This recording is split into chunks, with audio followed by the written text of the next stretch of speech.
Hello again, everyone, and welcome back to the Frontline with Joe and Joe. Joe Pasillo, as always, joined by Joe Resinello. And once more, dear brothers and sisters, let us go into the breach on the Crusade channel, always on air and always online at crusadechannel.com, the last live radio station standing. Remember, the only social media out there worth actually socializing in is on the Crusade channel at crusadechannel.com/chat. As always, we ask you to become premium members of the Crusade channel. This way you have access to all of the station's content. King Dude, Rick Barrett, everybody, the Barrett Brief, Kennedy Profession, all of it. Frontline with Joe and Joe, of course. It is a cause. It's not a radio station. Joe and I both support King Dude and everything he's doing at the Crusade channel. We would encourage you to do so. Joe and I are also all over social media. So wherever you find us, please do something to help us. Like, subscribe, share, particularly share these videos. YouTube and Facebook, particularly YouTube, they're not doing anything to help people like us, okay? Nothing whatsoever, all right? We need to share if we hear somebody who has something to say, okay, Catholic or not, okay? Somebody who's saying the right thing, a person of goodwill, speaking our language. Take those videos when you see them, share them. YouTube's not going to help us get the word out there, so we need to take it upon ourselves to do so. So we would encourage you to do that. As always, Joe and I, we try to focus on a lot of the nonsense that's going on out there. It seems like Joe Resinello, it's getting worse and worse. It's like when we started this little project of ours, okay, and then and of course, having been on the Crusade channel now for quite some time, all right. We always said it's like the left is serving it up. It's like they don't stop serving you, Joe. It's ribeye after ribeye after ribeye. That's what they're putting on your plate. They don't care. They just don't care. Every time you think they won't push a new limit, it seems like, well, I guess they push that limit and they just keep moving forward and forward. However, and we have a few things to talk about tonight, but as far as, where we want to move the conversation, okay, Fulton Sheen, as always, I mean, Fulton Sheen had a lot to say about a lot. But what I liked, and Joe, you're going to get into it, is he offers steps forward. So you got to remember, we're not just punching in the air. Okay, that doesn't do you any good. No, we're taking serious steps forward, or at least trying to determine which steps we could take. Most of which have to do with our own personal, cleaning up our own personal lives this way, being prepared to fight this spiritual and cultural war that we're in. Okay. But Fulton Sheen, just, tons of great lessons that we get from him. This one happens to be one of them. And with that, I'm going to hand it over to you. As Joe said, we came across an article, Rick Hayes in the Canadian Free Press. The article is "What Can We Do and What Steps Can We Take?" But before we break that down, in it, he gives a little synopsis of something that Fulton J. Sheen wrote. We want to talk about it. Two ideas. The first is this, and it ties to the thumbnail of the show. Anything that destroys unity, said Sheen, such as breaking apart the family and produces discord, is diabolical. In a taped sermon made 50 years ago, Sheen spoke about the increasing discord in the church and religious communities. Let's talk about the church, the disunity in the church. Catholics have no excuse to not be united. None. For one reason and one reason only. It's all written down. You see, this isn't a storefront church. The difference between the Catholic Church and the Protestant, well, there's a lot of differences. One, the Catholic Church was founded by Christ, and we're in apostolic succession from Christ to the present day. That's the biggest, difference. But everything is written down. Everything. You just paint by numbers. It's simply about obedience. You either follow it or you don't. And I don't understand. I simply don't. I taught, the faith for quite some time in RCIA. It's all in the catechism. It's all in the canons. It's all written down. You either do it or you don't. And if you don't do it, you're not in union with the church. I don't understand it, Joe. No, I agree for obvious reasons. I'm not just saying I agree. It's like, why would I want to belong to some? See, a political party, the Catholic Church is not. Okay.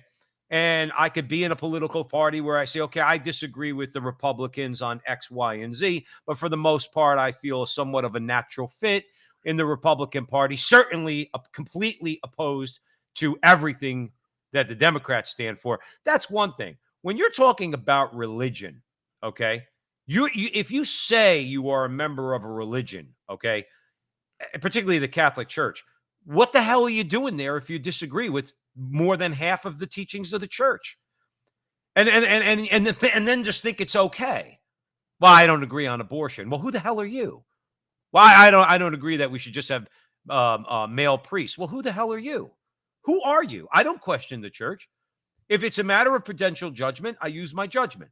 If it's a matter of grave moral acts, either you do the right thing or you don't do the right thing, I listen to the church, or at least try my best. Okay.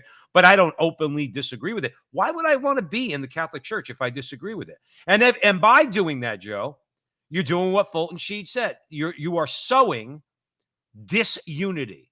And Oh, that's there's of the no and that's question. of the devil. And that's And of the frankly, you devil. shouldn't receive. I mean, there's a reason why you say the creed before we receive at the Mass, because you're professing what the church believes. If you don't believe what the church states, you don't receive. I mean, and ultimately, I mean, no one is fooling anyone, frankly. I mean, Christ knows. No one does it perfectly, obviously, because then we'd be Christ or the Blessed Mother, but you have to believe it. And you have to strive to do it. I mean, and there lies the problem. I mean, again, it's all written down. But let's talk about the idea when people say religion brings disunity. And that is completely false, because Christ said, I am the way, the truth, and the life. He didn't say, I am the custom. He said, I am the truth. And the truth unites, it does not divide. You see, Christ also said this. Keep this in mind. It was a reading this week in the daily mass. He says, I have not come to bring peace. I've come to bring the sword. A father will be divided. A family will be divided against one another. Mother against son. Son against Mhm. mother. Blah, blah, blah, blah, blah. We all know it. But the reason why the truth unites is because you unite to it. You bend your knee to it. You're subservient to it. You see, that's one of the problems that America is going on right now, because there was a time when both parties were under the umbrella, not perfectly, but under the umbrella of God. We prescribe to a Christian ideology, not perfectly, but a lot more than we do now. Now, frankly, both parties, in many respects, have lost their way. We live in a time where secular humanism dominates the culture. And frankly, as a result, there is no unity. No, no, and the other thing too is, let's address this. Um, and I'm going to probably do a conversation over the next couple of weeks with Anthony DiStefano, because he wrote a book on atheism. Atheism is not a unifying force. Let's make that clear to everybody, because they love to say that religion causes division in the world. Atheism causes just as much division. Atheism causes just as much. They act like all of a sudden the world would be a much more unified place and would be much better off if everybody just ditched God. Okay, that's a lie. And atheists have proven that, by the way. We could see that with their body count just over the course of the last 100 years, starting from the Armenian genocide right up until, let's say, for argument's sake, the killing fields in Cambodia. Okay, atheists were responsible for that. Nothing unifying about atheism. But getting back to religion, at the very least, what we ought to, as quote unquote religious people, all right, agree on are morals. We're not going to agree on faith. Okay, we're not, because we have deep differences on in our different faiths. Okay, but on morals there should be a non-negotiable amongst religious people. And what I mean by religious people is not some new age hippie peace dude smoking a joint on a beach in Venice Beach. Okay, I'm talking about the major religions of the world. Okay, we should at the very least be on the same page as far as morals. What does that mean? Okay, well, everything that contradicts all the nonsense, anti-scientific, anti-biological, anti-truth nonsense that's going on out there now. Okay, men are men, women are women. Okay, no, a man cannot be a woman, and a man cannot get pregnant. Okay, I like to break it to these people, and at least religious people should at least agree on that. for the sake of at least some sort of quasi unity, again, not on faith, but on morals, on morality, on objective moral reality. Okay, we should agree on that. Unfortunately, we don't amongst Catholics too. I don't know. I don't know. Let's say, for argument's sake, I know we say it a million times on the show, the Frontline with Joe and Joe on the Crusade channel, always on air and always online. In other words, how could a Catholic call them, say that they're in favor of abortion? I don't get it. I don't want to be judgmental. I just don't get it. And I say, well, why are you Catholic? I mean, what makes you think that you could I refrain from the Eucharist when I feel like I've done something wrong, and I'm not supporting baby killing. I'm not saying that because I'm better than anybody, but at least I have a respect for the Eucharist. Knows you support baby killing, and you think what? What, Jesus is going to be A-okay with it? I don't get it. And that causes that disunity, Joe, by the way, in the church, is when people diverge from church teaching and say, well, I'll take this and not take that, and pull that cafeteria nonsense. Well, you mentioned something that we could all unite around, and you're talking about all Protestant sects, as well as the Catholic Church, as well as our Jewish brothers and sisters, and that's the 10 Commandments. I mean, and Christ said very clearly, the first two are the most important. They contain everything. I mean, it comes down to this, the first two commandments. What is more important in your life than God? If God is the most important thing in your life, there will be unity. If you love other people as you love yourself, there will be unity. And there isn't. Because it comes down to what is the priority. And frankly, and this is in the Catholic Church too. I mean, you see it. Again, you just have to look out your window. The faith does not permeate the culture of Catholics in America for the most part. It's a remnant of people that it does, but frankly, it just does not. And that's where we are all over the place. I Right. don't understand the idea when people say, like, I'm a liberal Catholic or I'm an Orthodox Catholic, or no. It's You're meaningless. either It's you're meaningless. Catholic or you're not. You Right. either That's it. believe what the church teaches or you don't. And you don't make it up to suit your needs. That's another thing. Like, you don't make it up because it's not your church. You said something before that I thought was interesting, and I want to kind of talk to it a little bit. Who gives you the authority? I remember having a discussion about that with somebody from high school. And this woman she says, well, I'm going to do it. I'm going to go a different route to heaven. And I said to her, I said, who gives you that authority? You see, that's the difference between the Catholic Church and other churches. Christ gave it authority. If it wasn't for the authority bestowed on the Catholic Church by Christ himself, it wouldn't have the authority. Right. You see, it comes down to that. The God man who rose from the dead, no one else has, gave it authority. So therefore, you have to be subservient to it because you're going to die. You see, this is what people lose sight of. You're Right. going to die. It doesn't matter how smart you are. Well, It Joe, let doesn't me ask you a matter. question. When you're kneeling before Christ, you're being judged. What are you going to do? You're just going to start. You're going to go into your rendition of my way. Do you think, like, is that going to go over well with our blessed Lord? Because my way is the way to hell. That attitude, leave it to the French. That song was actually written by the French, originally written, I believe, for Paul Anka, who then Sinatra recorded it. And I always liked that song until I became serious Catholic. And then I realized that song sucks.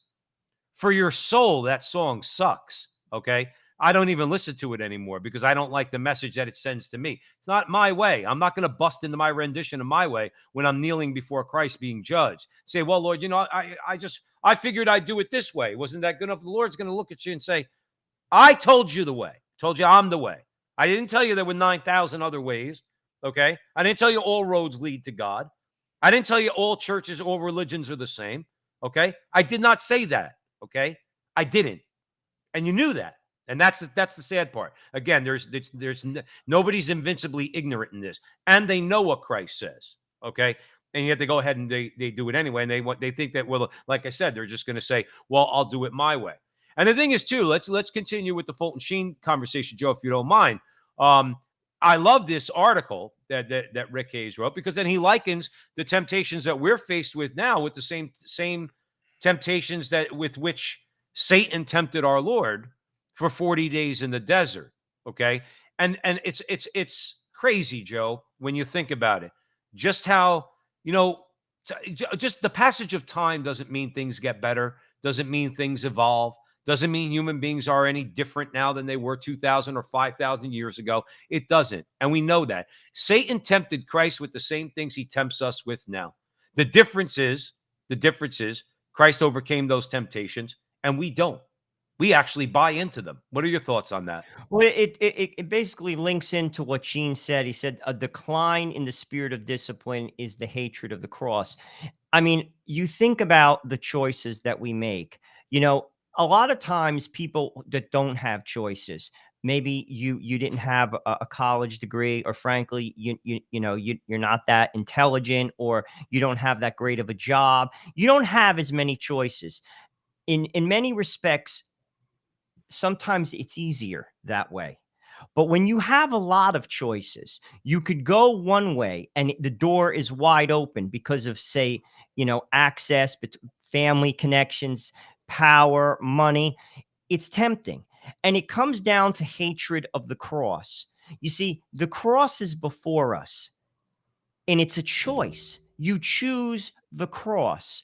The way to heaven is basically self-denial, denying self, because that's what love is. Christ emptied himself till there was nothing left. Well, I got news for you. Whether you're single, whether you're married, or whether you're a priest, all of us are called to that, to get to heaven. And that's where, Joe, the rubber meets the road.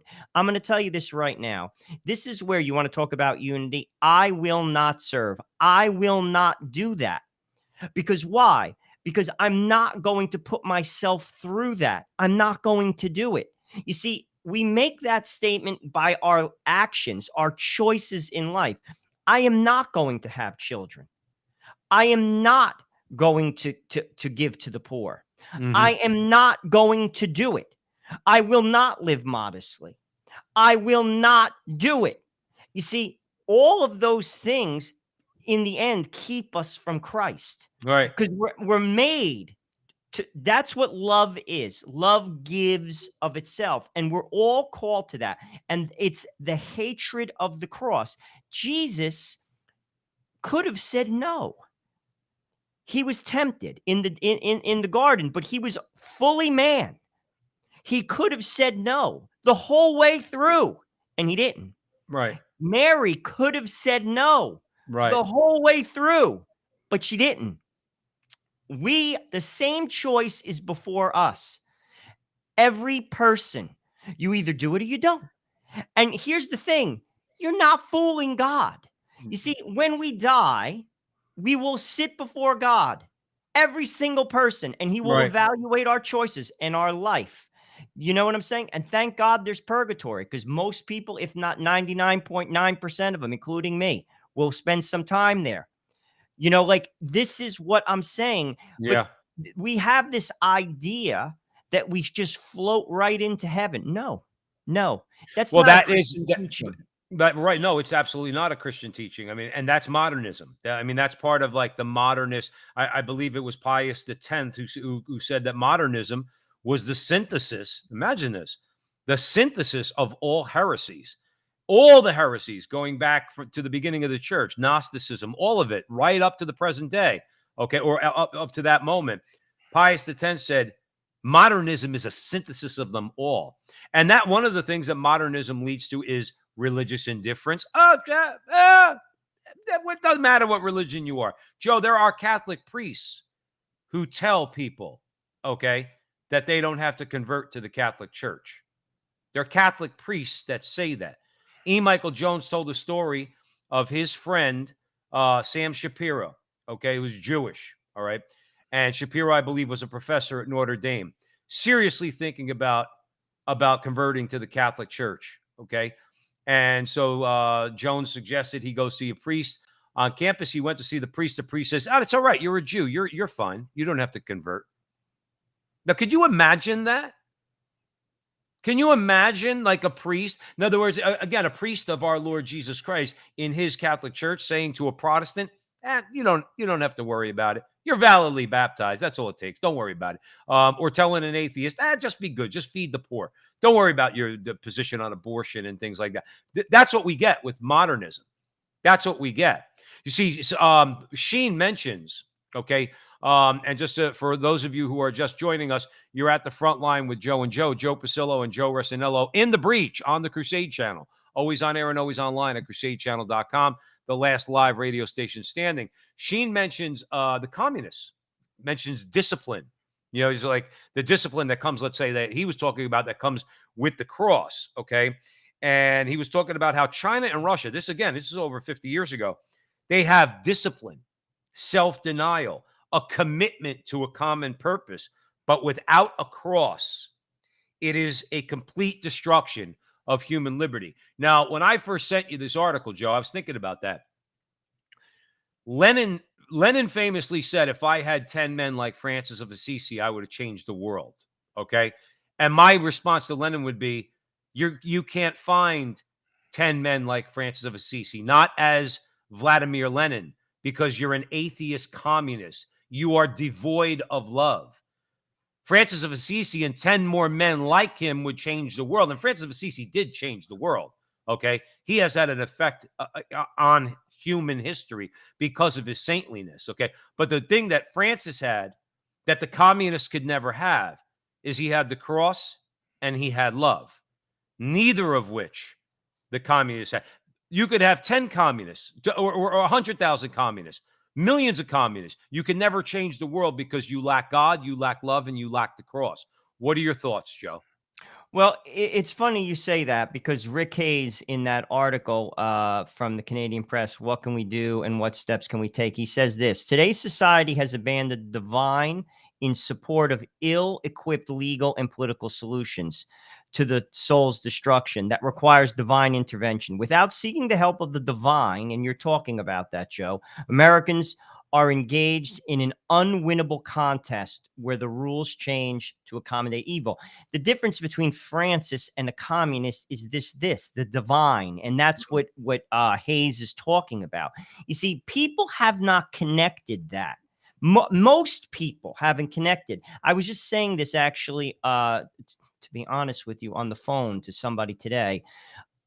The mankind, 2,000 years since Christ has come to this earth, most people haven't connected that the sacraments are the medicine. It's the medicine to get you to heaven. That's why they say that the Eucharist is called in Latin viaticum, food for the journey.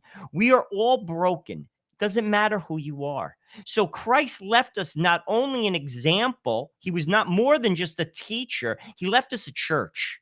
And he left us in that church sacraments to heal our brokenness, because we're all broken. That's why you have to get baptized. That's why you have to receive. That's why you have to go to confession. And that's where the divine life of God indwells in you. You see, without that, you're finished. You're Right. left to your own like whims and desires, and you're basically like adrift. And that's Joe, where we are today. that is where we are today. And just staying on communism for a second, Lenin also, okay. I think I told this story before on the show, where one of the things he did when he was trying to rally the troops, you know, like one of the communist rallies, you know, back in the day, is there was a procession to the Holy Spirit. And he pointed to the procession. He pointed his followers towards the procession. He said, "That's our enemy." See, Lenin and people like him, okay? In other words, they think, you know, that they can have social order without the moral order, namely God, namely Logos, all right? Particularly the Logos incarnate, which is Jesus Christ. You can't have order. I love when atheists try to say, well, we could have morality without God. No, you can't. You support baby killing. Now, I know a lot of Catholics and self-identified Christians do too, but they're going against church teaching. Even in Protestant churches that are conservative will say, no, abortion is you know, evangelicals are fervently pro-life. God bless them. Okay. No, they can't have morality without God. You need a guidepost. You said it yourself, Joe Resinello, on the Crusade channel. Okay. The 10 Commandments spell it out for you. Okay. They're all encompassing. The church gives deeper deeper interpretation of the 10 commandments to talk about other actions that fall under those commandments. Thou shalt not kill, thou shalt not steal, thou shalt not, commit adultery, the whole 9 yards. Okay. You can't have any sort of order without God. And you can't have, real quick, Joe, and I love your comments, you can't have the second 7 commandments without the first 3. God is essential. But even with the 10 commandments, you need the grace to carry it out. Oh, It's yeah. like a self-help book. You could read a self-help book and it could sound wonderful, but not be able to do it because you lack discipline. You see, this is again what's not connected. Living a sacramental life gives you grace. That's why it's important to live a sacramental marriage, because you need the grace in your marriage to have a good marriage. You just do, because you are who you are. And that's everybody who's listening. We have over 100 people in the chat room right now. You are who you are. So you need that grace. Right. You see, people don't connect that. They don't connect that. You could lay out the perfect foundation. It could be all on paper. You could read it and you could say, wow, that makes sense. Wow, I agree with that, but I can't do it. Right. I can't do it. Well, God gives you grace. You see, that's real. That's real. And it's true. There's no question about it. I mean, and again, people, that's why they think other things are more important. There's nothing more important than that. Nothing. Especially when you're rearing children, there's nothing more important than instilling them with the Catholic faith. Yeah. Nothing. Whether they go to college, it'll guide all their choices, who they marry, how they spend their money, what they do in their life, how they live their life, and ultimately getting them into heaven. Yep. Nothing is more important. We don't value it as a culture and as a society. It's evident. Yeah, but here's the thing, Joe. We are you know what? It's the way I can make the analogy for you is we don't see our descent into sin and rock bottom, okay? Usually until we get there.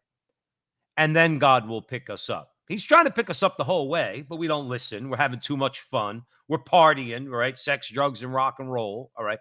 And then we hit that rock bottom, and God's right there chasing us down the whole way, all right, ready to pick us up. It's the same thing, and I think that Rick Hayes touches on this in this article.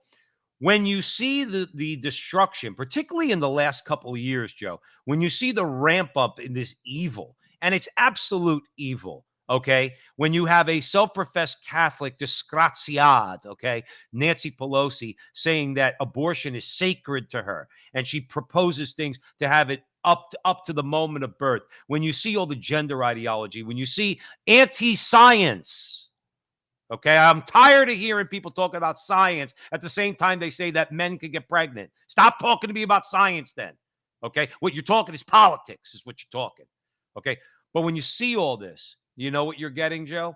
It's that same level of destitution as when the individual falls.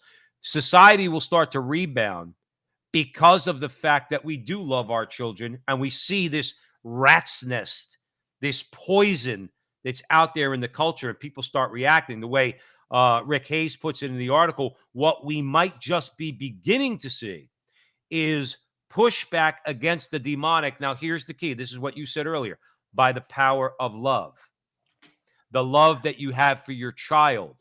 Because what you tolerated before, because it was somewhat tolerable, is now becoming intolerable, because now your child's, not only your child's life, but now their soul is at stake.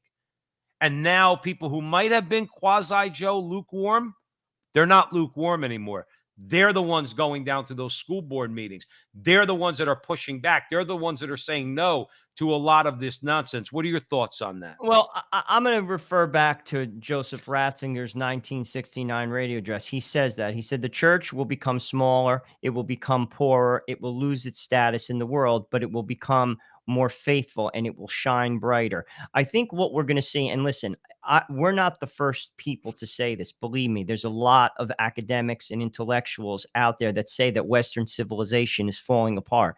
This has been stated for quite some time by people a lot smarter than Joe and I. Look around, you'll see it coming from the biggest universities out there.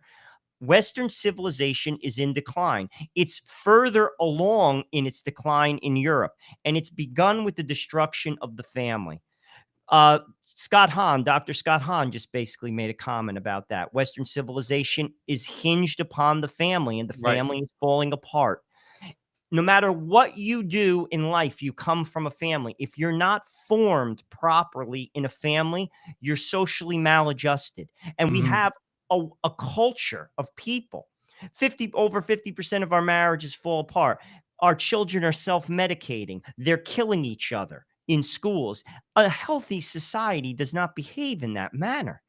I mean, there's always going to be problems, but if you had strong families, take 50% of the problems and just take them right off the table. They're gone. Right, right. And it is because of that bond of love that you have within the family. One of the things we do, particularly as Catholic men, okay, is to protect the family. We're not letting them get away with this nonsense if we have not necessarily even big families, just families, 2 kids, 3 kids, 10 kids, what, 5 like you, whatever, 1 kid, okay? Families and groups of families that come together and unite in a common purpose are a big threat to those who would destroy Western civilization. And let's be clear, Paul Johnson, in his book, great historian, all right, British historian, he's Catholic. I read Joe. I read 2 of his books. One is Modern Times, and the other is A History of Christianity. Weighty books. Okay, he beats up on the church a little bit in History of Christianity, but in Modern Times, one of the titles of the chapters is America's Suicide Attempt. That, that's the name of the chapter, America's Suicide Attempt. And it goes over the 1960s, okay? But it's preceded by Europe. He didn't call it suicide attempt, but all of this Euro-American Western civilization, if you will. The reason why I bring up Paul Johnson, remember, this is not inflicted from the outside. This is inflicted, we're doing this to ourselves. Western societies have done this to themselves. Remember, Joe, the greatest ideas have come out of Western civilization. So have the most horrible ideas as time has gone on. Remember, the same Western civilization that was built by the Roman Catholic Church is the same Western civilization that gave us Marxism and Nietzsche, okay, and Freud. These are all products of Western civilization. It amazes me sometimes when some of these, let's say, for argument's sake, people of color, Marxists, in other words, they hate Western civilization, except Karl Marx, if you know what I mean. But Joe, my larger point is it's a suicide attempt. And I don't understand for the life of me why. Why would you want Western civilization is not perfect, but then again, nor is any other civilization. Why would you want to destroy it rather than, let's say, if it's in need of reform in areas, reform it and make it stronger and better? Why would you want to destroy it? I don't understand that. It Western comes down civilization it is, comes down to this phrase, Joe, I will not serve. You see, Western civilization is built upon Judeo-Christian values. It is. And Mhm. I got news for you people out there, they work. Because you cannot legislate morality. I got news for you. You cannot legislate morality. What works is when churches and families thrive and instill in a society morality. And that's where things work. It works. I got news for you. And people have lost faith in those institutions. They don't prescribe to them, and they've been seduced by this world. And frankly, the byproduct of their lifestyle stinks. Yeah. You see, this is what I always say to people. Look at the consequences of your life. Is it working? Let's be honest with you. Sadly, too many people, they make the same mistake. It's basically rinse and redo the same action again. And then when you have the same result, why are you surprised? Why are you surprised? Right. It's constant. We've just been seduced by nonsense. We've been seduced by the sexual revolution. We think that that is the way. We think, frankly, we've lost faith in institutions like the Catholic Church. I always say to people, does the church have problems? Oh, yes. Yes, there are problems in the church. I don't think there's any clear-minded Catholic that would not say otherwise. However, I will never leave the Catholic Church. Why? Because it's the sacraments. You need them. Christ gave them to you. How could Yep. you leave them? Right. And this is what people don't understand that idea, or they don't believe in it. Right. And Let's this let is I want to make one point for those who may be joining us for the first time on the Crusade channel, always on air, always online at crusadechannel.com. We've made that point and we want to make it abundantly clear. Most of you out there, Crusaders, you know this, okay? Whenever anybody says they're out of the church because of the corruption in the church, they either don't know the history of the church or they're lying. There's another reason, okay? The corruption has always been there. So have the sacraments, okay? But the corruption was there from the beginning. Judas was corrupt, okay? He betrayed our Lord, okay? St. Jude in his epistle writes about the corruption coming into the church, okay? Early on, St. Peter in his letter wrote about the same thing. Corruption is not anything a Catholic needs to really worry about. I mean, we have to fight against corruption. You want to clean up corruption, but don't be shocked. Like Sean Hannity. Well, I saw the church became so corrupt. When was it not, Sean? Or maybe you just want to leave because you want to divorce your wife. No, he's like, that's what I would say. Now, maybe that's judgmental. I don't know. But the thing is, don't leave because of corruption, because the corruption's always been there. And I wish people would get that through their head. Now, as far as pushback is concerned, Joe Rosinola, I like the way Hayes ends his article. He said these confrontations by ordinary Americans against the demonic are holy actions. Christ faced the temptations laid out by Satan and defeated them by knowing and understanding Scripture and rebuking Satan. Every American can do the same. That's the way he ends it. And I think that that's what we're saying. In other words, personal holiness, cleaning up your own house, prayer, sacraments, particularly confession and the Eucharist, the 1-2 punch. Okay. We could defeat anything. I read a quote yesterday. I like some of those memes that go around on Facebook. I'll be honest with you. sometimes they're funny. Some of them are funny. Some of them they say things I don't know. Padre Pio evidently said that the devil told him, and I do believe Padre Pio saw the devil, interacted with the devil. I absolutely believe it. Just like I believe in his stigmata. I believe in the whole thing. I don't care what the atheists say. Okay. He said the devil actually admitted to him that every time he hears an Ave Maria, it's like he's getting punched in the face. Okay. And whether or not that's true, I like the idea of it. Every time we say a Hail Mary, we punch him in the face. My cousin said that to me one time a few years ago. He goes, "Cuz, let me tell you something. I believe in the devil. I want to beat the boop out of him." I said, "You could do that, Joe, by praying your rosary. That's how you beat the crap out of the devil." He goes, "Yeah, I know. I pray every day."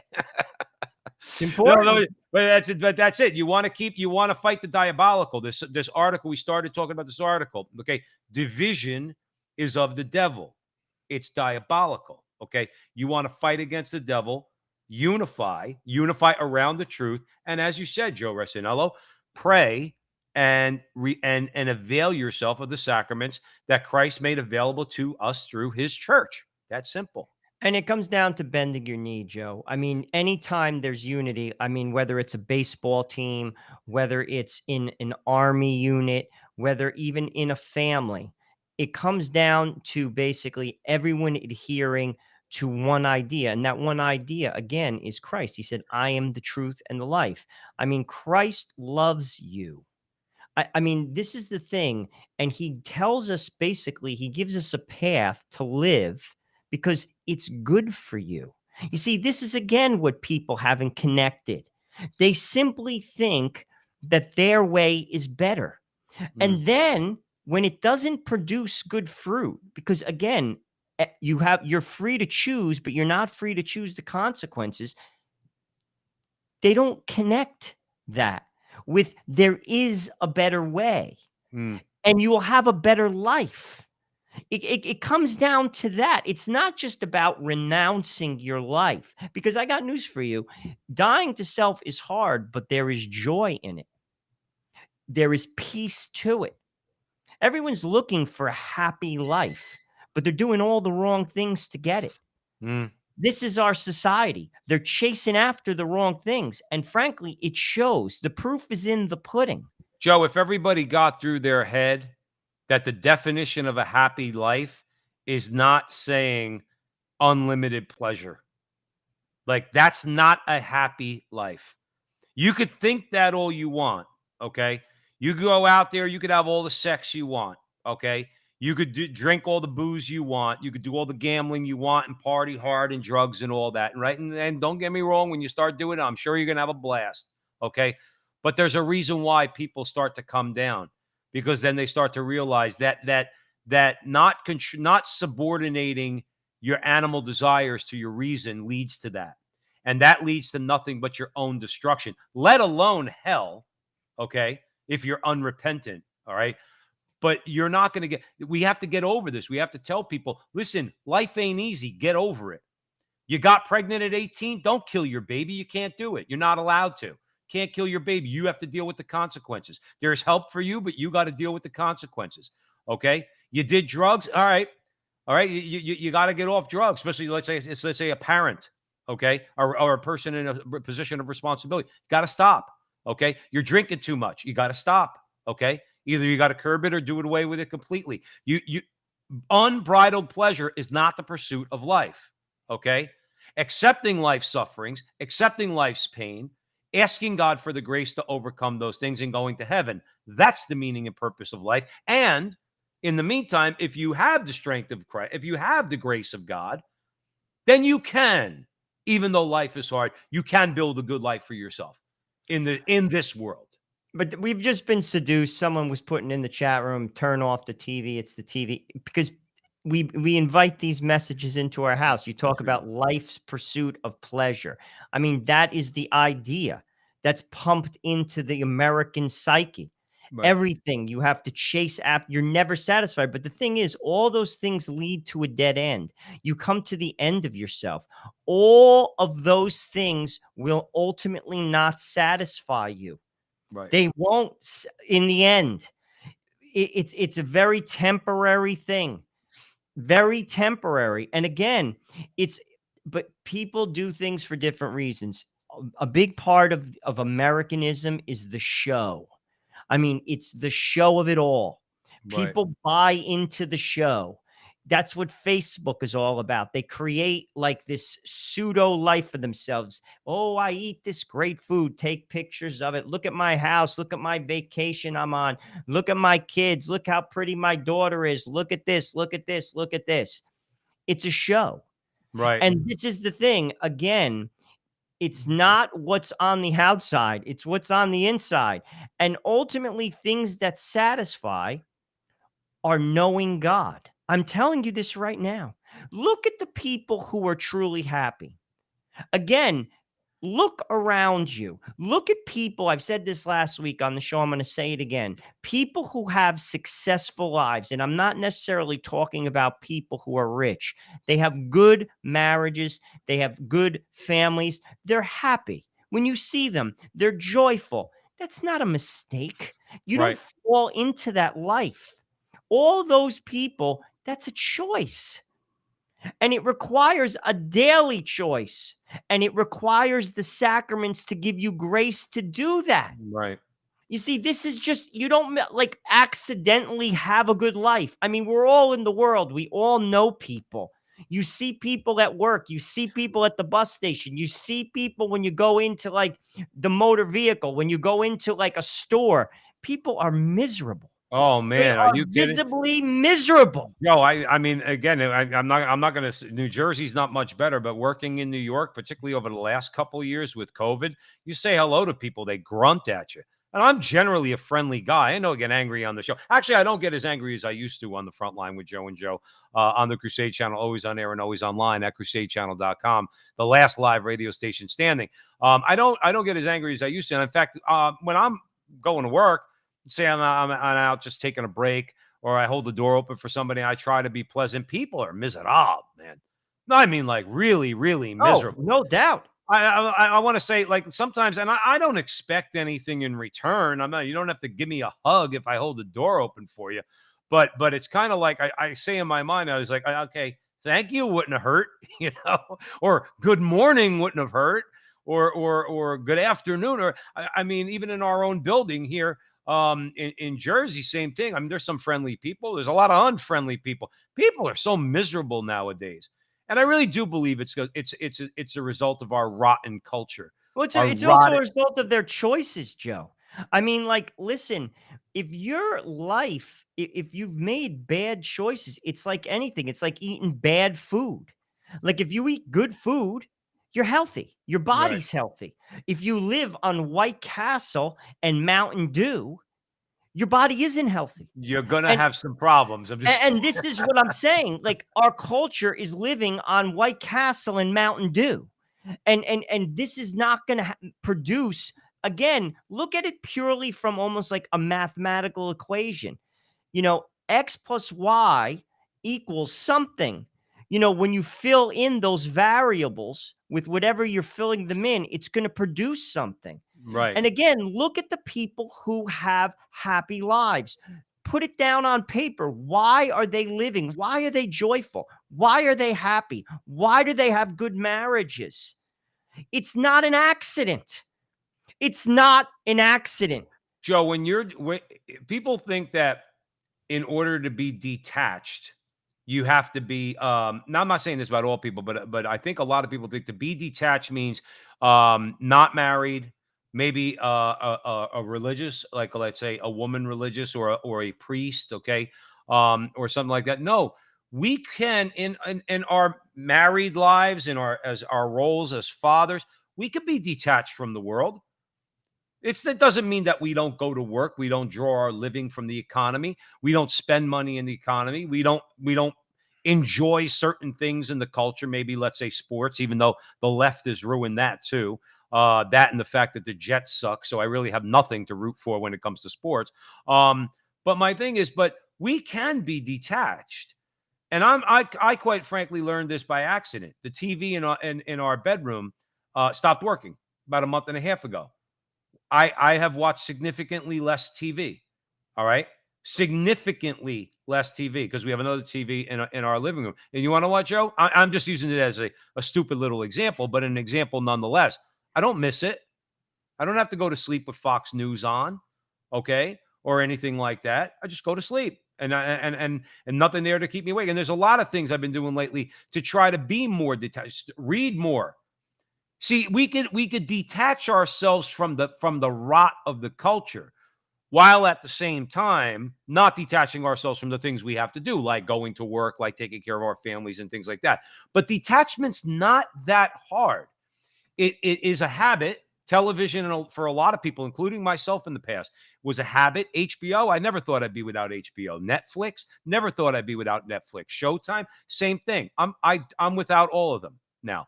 I wouldn't subscribe to any one of them now. Okay. But you have to make it an act of your will. You have to say, you know what? I'm not going to do that anymore. I'm not going to do that. No, and you know what? You start to break bad habits. But then, as Aquinas said, then you start to develop good habits, virtuous habits. Okay. Like reading. Okay. I now much prefer reading Culture Wars magazine. Okay. Or listening to King Dude on the Crusade channel, always on air and always online. Okay. Then I'm vastly more entertained by that than anything I've ever seen on cable. But we do have to detach ourselves. We have to make a decision, both for our souls, Joe, and for our lives. We have to detach ourselves from a lot of this nonsense and rot that right now we seem to be a little stuck to. Well, that's sometimes where Lent and Advent come in for Catholics. I mean, these are periods. Advent, which is coming up Mm, in another 2 months, actually less than that, 6 weeks, will be in Advent, and it's a mini Lent.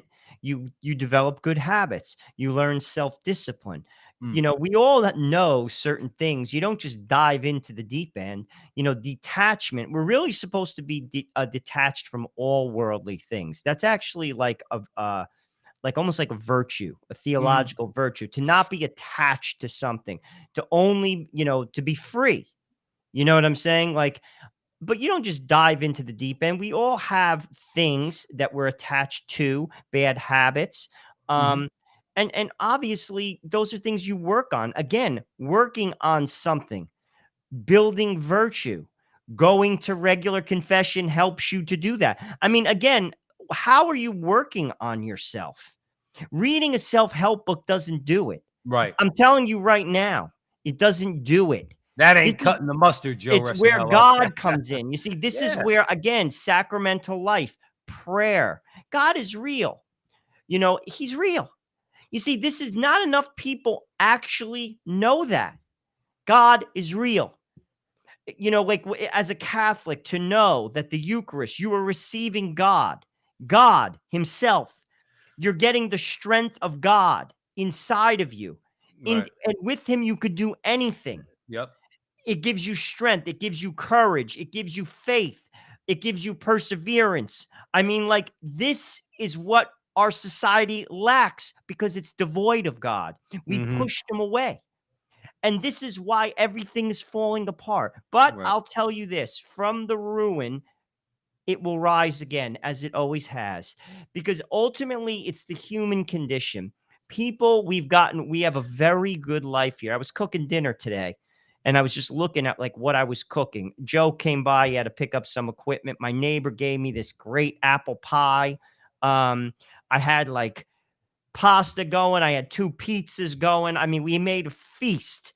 And I said to myself, I swear, I was just like, what? We are so lucky. Mm. You know, like as Americans, we're so fortunate. But in a sense, it's because of that comfortable life that we've forgotten the Lord. It's human nature. That's why I always thought that's why Jesus said it's easier for a camel to go through the eye of a needle. Because not because Jesus wants it that way. It's what you said, Joe. Forget about the rich man not wanting to give away everything he has. Okay. We don't, even as working class and middle class people, we don't want to give up crap. We don't want to give up anything. I mean, even easy stuff. Like you said, we're so blessed. Okay. I will only disagree with you, Joe, that I try now to never use the word lucky. I do believe in being blessed. Okay. And I know that's how you mean it anyway. We're so blessed, and yet we don't appreciate it. In other words, and we're so blessed with, and yeah, I used to think it was kind of like people used to joke, don't waste food because there's a little baby in Africa that's starving. Okay. And people used to say that very kind of flippantly. Actually, now, no, that's true. No, that's right. Don't waste food. Don't waste the treasure that you've been given. Don't waste your blessings because there are those who don't have those things. Okay. But with that fatness, Joe, that you're talking about, and that's what we become. We become a fat and lazy country. Okay. When we had to fight against England for our independence, when we had to fight a civil war, okay, not too fat, not too lazy. When we had to fight World War II, same thing. Okay. But now we're all fat and lazy. And you know what? We just take it for granted. Half this country or even more doesn't even thank God before a meal. In other words, say a prayer to God and say, "Thank you, Lord, for the blessings we're about to receive." No, we think we do it all on our own. We think we got it all covered in America, and that's conservatives. I'm not talking about the left. I'm talking about conservative people. Okay. In other words, no, we got it all covered. It's like you always say, Joe. We're gonna float into heaven. We're going to float into heaven, all because we're good Americans. And if we're good Americans, we're going to go to heaven. Doesn't work that way. Doesn't work that way. Well, We don't want to give up anything in this country. sadly, I think that's going to be the impetus to get America back on track. It's not going to come through a political solution. It will come through suffering. And it will come in the face of our debt. Eventually, the bill is going to come due. It doesn't matter who the president is. The bill will be due. It's like anything in life. We are just running up a bill we can't pay. And ultimately, it will fall apart. John Horvat, who we've talked a number of times, who wrote a great book, Return to Order, he talks about the prodigal son. Eventually, the country, it's the only thing, sadly, that people understand. They understand suffering. It's like your 16-year-old kid. You tell them to go left, they go right. You tell them, you know the outcome. Mm. Well, that's where we're at here. And it's not even like, again, we could talk, like this one, that one, point fingers at this politician. It's just in general. We're not grounded in what we should be grounded in. And basically, we're running up a bill that we can't pay. We can't pay. And Joe, they know that the house of cards falls the second that bill comes due. We barely sustained the interest payments on our debt. And now we got them wanting to spend another $3.5 trillion. And Joe Manchin's a bad guy because he's saying no. He's saying no, we're not. I'm not supporting a $3.5 trillion plan. They're like children. We're dealing with children, and we elect children to go to Washington to go represent us. That they can't. They don't even know that you can't just keep borrowing money because somebody's going to come along, like Joe, like that, like back in Newark. In other words, when you owed a guy $100 or $200 because you lost a bet, like on Monday Night Football, the bill came due that Friday, and all of a sudden he found you in the coffee shop, and he went, "Oh, where's my money? Where's my money?" All right. That's what's going to happen. Somebody's going to shake Joe Biden by the ears and say, or Pelosi and say, "Where's my money?" Or I'm going to rip your ears off your head. Okay. The bill's going to come due. And when it does, Joe, let me tell you something. Markets, real estate markets, stock markets, everything is going to start. It's going to start to get unraveled. Okay. But this is what happens when you're dealing with children. Well, children don't understand consequences, and we don't and they don't want to hear it. I mean, that's again, Joe, for a good part of my life, I was always that guy, like basically pointing to that thing, which is God. I'm going to be honest with you, a very good part of my life. And people don't want to hear it. It's like almost like you're telling them something bad, or you're pouring Drano down their throat. Right. I'm telling you this right now, because we're not rooted in the good, the true, and the beautiful, because we're rooted in nothing, we will collapse. It doesn't matter who the president is. It Right. simply doesn't. The president of your choice just tickles your fancy for 4 to 8 years, and then someone else comes. It's a game. It's to be honest with you, it's a loser's game in a sense. Obviously, we you want laws. Obviously, let's be, I don't misunderstand me, but my point is, if those people aren't rooted in the true, the good, and the beautiful, which is God, there's no answer there. There's Right. no answer. And sadly, America is on a crash course, particularly financially. I'm telling you this right now. Our Yeah. children, I'd say 2 generations at the minimum, are not going to do as well as, say, my generation. It's going to be a lot harder to climb the ladder in I this think it's country. I think it's self-imposed also, Joe Resinello. I think this younger generation, many of them, not all of them, many good kids out there. A lot of them, it's all self-imposed because they're buying into the lies. They don't look deeply into anything. Everything is superficial. Everything is a slogan. Everything is virtue signaling. That's all we're dealing with now, and it'll be self-imposed. It's like Ben Shapiro says at times. I've heard him say, he goes, you wonder why you can't get a job when they ask you what your major was in college. You say gender studies. Well, that doesn't quite cut it. That doesn't quite cut it. All right. I don't know. Maybe you should have taken like maybe you have a BA, like or something like that. You have a bachelor's of arts. You have let's say you took business in school. But this is all a lot of this is all self-imposed. But it gets back to what I just want to end the show, Joe, with what you said, because it harkens back to what Rick Hayes was talking about in his article with Fulton Sheen.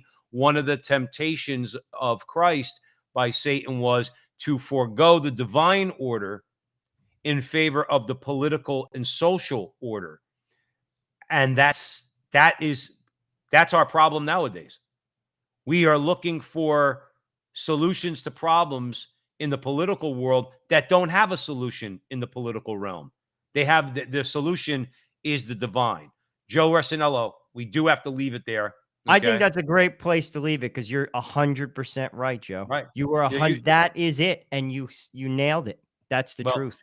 politics, as you said, Joe, hasn't done us any good. Not in our lifetimes. No, we haven't seen any real change, and we're not going to until we get the divine back. That's what we need. We want to thank you all for joining us here at the Frontline with Joe and Joe, and listening to us on the Crusade Channel, your home for the Mike Church Show, Crusade Channel News, the Barrett Brief, and Kennedy Profession. From sunup to sundown, the Crusade Channel is the last live radio station standing.